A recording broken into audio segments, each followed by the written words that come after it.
السلام عليكم ورحمة الله وبركاته. ازيكم يا حبايبي؟ عاملين ايه؟ فيديو جديد ويوم جديد وروتين جديد، يا رب تبقوا كويسين زي ما احنا متعودين. بس قبل ما نبدأ الفيديو يلا بينا نصلي على النبي. اللهم صل على سيدنا محمد وعلى آله وصحبه أجمعين، صلاة ينفك بها القلب وينزال بها الهم ويستجاب بها الدعاء ويرفع بها البلاء. اللهم انصر أخواتنا المستضعفين في كل مكان يا رب العالمين. وكده بقى نقول صباح الخير على أحلى متابعين في الدنيا. النهارده حبيت اشارك معاكم روتين، يعني روتين صباحي كده للام عادي خالص بيومنا كله اللي بيبقى متشقلب ده. مش هكذب عليكم بقى واقول لكم ان انا انشط واحده في الدنيا وبصحى الساعه 6 و7 و8. انا فعلا بصحى الساعه، يعني بصحى بدري بس عشان جوزي يعني يمشي وكده، لكن خلاص بندخل ننام تاني بنصحى على الظهر. اول حاجه بقى بنعملها بفطر مسك طبعا او كوكي.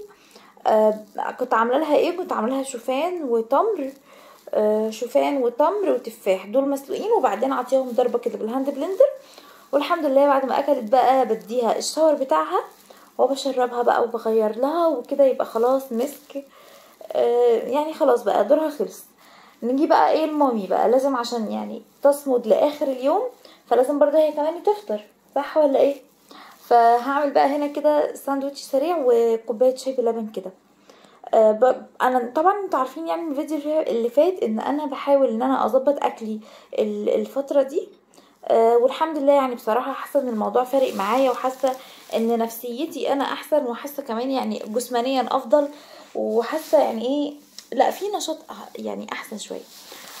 فانا هعمل كده بيضه يعني اومليت كده بسرعه بالجبنه. فيعني بصراحه فقره الفطار دي لازم اخد حقي فيها بقى. فحطيت كده مسحه بسيطه خالص كده من الزيت وبس، يعني عشان الطاسه بس ما تلزقش. وحطيت فلفل كده يعني ياخد يدبل بس حاجه بسيطه، ونزلت عليه بالبيضه. جيت بقى على الرغيف، المفروض ان انا باكل نص رغيف. فجيت على الرغيف اللي هو البلدي العادي ده ورحت شايله بس الاطراف بتاعته. يعني عشان يبقى مثلا نص الرغيف للرغيف الا ربع كده. يعني صغرته بدل ما هو مدور، يعني هو مدور برضو بس صغرت شويه. بس وقلبت بقى سندوتش البيض كده، وهحط بس في النص جبنه قريش. يبقى كده سندوتش بيض وجبنه قريش حلو يعني برضو مغذي. وعلى فكره الجبنه القريش هتلاقيها ساحت كده. انا مؤخرا ما بقتش بحب الجبنه الموتزاريلا، مش عارفه ليه. بقيت بحس ان هي بتاخد يعني مطه بس، يعني شكل على الفاضي. تمام. وكطعم لا، ما فيش طعم فيها. يعني مثلا احب الجبنه الرومي مثلا اكتر منها بكتير قوي، او جبنه التركي اكتر منها بكتير. يعني لو قدامي الاتنين لا هجيب جبنه تركي طبعا، يعني ايوه دي لها استخدام ودي لها استخدام.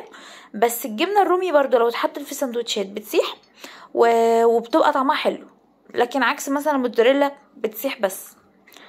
بس وجيت بقى عملت كده كوبايه شاي بلبن بسرعه. انا برضو بستخدم دلوقتي سكر سويتال.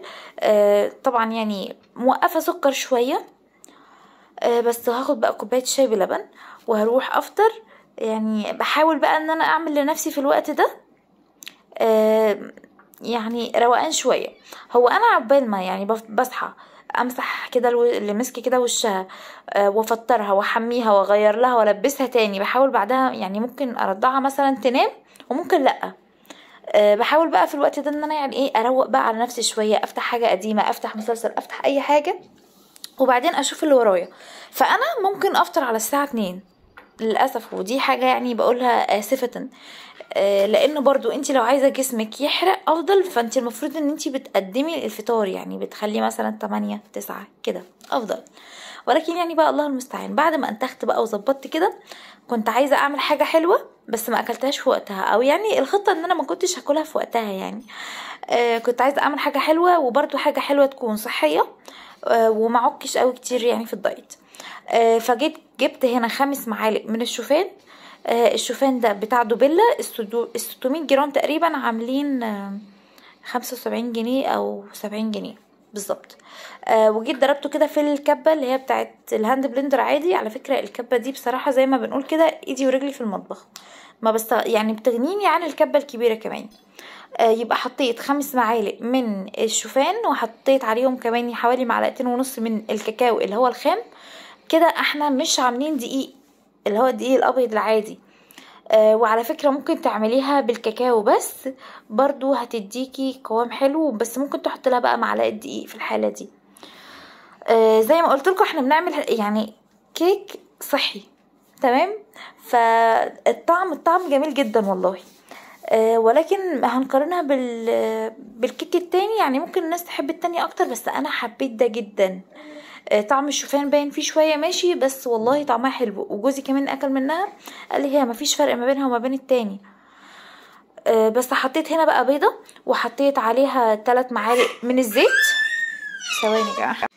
وحليتها بقى بايه؟ حليتها ب3 معالق من السكر اللي هو السويتال ده. بس ممكن بقى على فكرة تشيلي السكر او تقللي السكر وتحطي مثلا مكانه تمر، عسل اسود. وحطيت برضو شوية من الزبيب.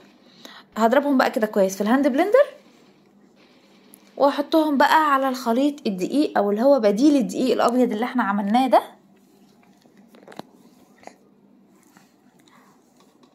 ممكن برضو بدل ما تستخدمي دقيق الشوفان تستخدمي دقيق اللي هو دقيق الذرة، ودقيق السمولينا او اللي هو دقيق السميد اللي هو بتاع البسبوسة، برضو حلو، هيبقى يعني احسن شوية من الدقيق اللي هو الابيض. هحط الخليط بقى هنا كده على الخليط اللي هو البودر، وحطيت هنا كمان زودت شوية لبن عشان الخليط كان هيبقى يعني يابس شوية او ناشف، هيبقى قالب بقى على كوكيز، فاهمين؟ ممكن تحليها برضو بعسل اسود، وعلى فكرة مغذية جدا للاطفال، يعني لو عندك اطفال ممكن تحطيها عليها سمسم وتحطي عليها جوز الهند. انا تقريبا حطيت جوز الهند، لا حطيت زبيب بس. يعني تعمليها لهم صحية، فاهميني؟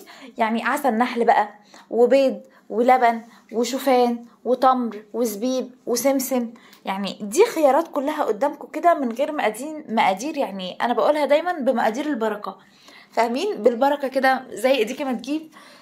وبتدوقي على فكرة طعمها حلو قوي.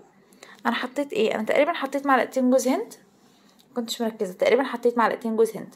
الخليط ده عامل معايا ال3 بولات دول، يعني زي ما تقولوا كده كأننا عاملين يعني كب كيك. بس حلو جدا والله للفطار، يعني الواحدة مشبعة للفطار. فطرت بواحدة وعطيت يعني لجوزي واحدة، وزي ما هتشوفوا بقى دلوقتي، يعني ما كنتش جعانة بس ما قدرتش كده اقاوم، لقيتني باخد قطمة في التانية في التالتة، وخلصت واحدة. هوريكم شكلها دلوقتي عامل ازاي. هدخلها بس الاول دلوقتي الفرن على درجة حرارة 180 تقريبا، ما خدتش معايا وقت كتير. حطيتها كده في الفرن الكهرباء، يعني ما خدتش وقت، يعني حوالي من 10 دقايق لربع ساعة. طبعا اختبار الكيك احنا عارفين بنختبره ازاي، بنحط خلة اسنان مثلا او شوكة او سكينة في النص كده، لو ما طلعش فيها عجين فهي خلاص تمام. وطبعا يعني انا ما عطلهاش لون من فوق ولا اهتميت بالحوار ده، لان هي اصلا كده كده يعني لونها غامق. بصوا بقى، انا ما كنتش عايزه اكل، بس هو طعمها طلع حلو واكلت. بصوا حلوه جدا، هي تحسيها عامله زي البراونيز شويه، لان انا شغلت الفرن وكهرباء قطعت، وكان حاله مأساويه شويه، فالكهرباء قطعت ففصل، فلما جت تاني رحت مشغله عليها الفرن تاني. بس والله يا جماعه طعمها حلو قوي. ممكن بقى تديها معلقتين لبن كده في الوقت ده، تبقى طريه كده بقى اكتر كده وجوسي. بس واستغليت بقى الوقت اللي مسكي نامت فيه، وطلعت على طول كده كنست السلم بتاعي، لان كان مبهدل شويه ومطرب يعني. عايزه اقول لكم ان انا بحاول في اغلب الايام ان انا اخطف كده نص ساعه في اخر اليوم، حتى لو بعد كله ما انام، يعني ممكن على الساعه 1 والساعه 2 كمان، يعني انا نايمه النهارده الساعه 2:30، بس عشان اعرف انام يعني اصحى وانا رايقه. لو في حاجه في الشقه ما اتعملتش بالليل، انا ما بعرفش اعمل حاجه بالنهار بسبب مسك. يعني السلم ده انا خطفته كده بالنهار بالعافيه. كتير عليا ان انا اعمل الغدا ده حلو قوي كده، لان فعلا حرفيا يعني ربنا يبارك لي فيها يا رب، بس هي بتاخد وقتي كله. فاللي انا بعمله الغدا بس. بالليل بقى قبل ما انام زي ما انتم شايفين، يعني أنا الحمد لله صاحيه، المطبخ نظيف. لو خصصتي كده ربع ساعه او نص ساعه خطفتيها بالليل، شطبتي كل اللي وراكي فيها، يبقى حلو. هتصحي يعني وانتي ايه، ما وراكيش حاجات كتيره. فزي ما قلت لكم انا كفايه عليا ان انا اعمل الغدا، واللي هو ايه، هساوي السرير اللي انا نمت، اللي احنا نمنا عليه بس بالنهار. وهتشوفوا دلوقتي يعني ايه اللي حصل اصلا. جيت هعمل بقى اسرع اكل. بصوا المره اللي فاتت او الفيديو اللي فات هحطه لكم في شاشه النهايه، شاركت معاكم طريقه الكبسه، تمام؟ المره دي بقى هنعمل برضو اكله الصينيه الواحده، يعني احنا هنعمل حاجتين اتنين بالظبط وشكرا، الغدا الحمد لله خلص.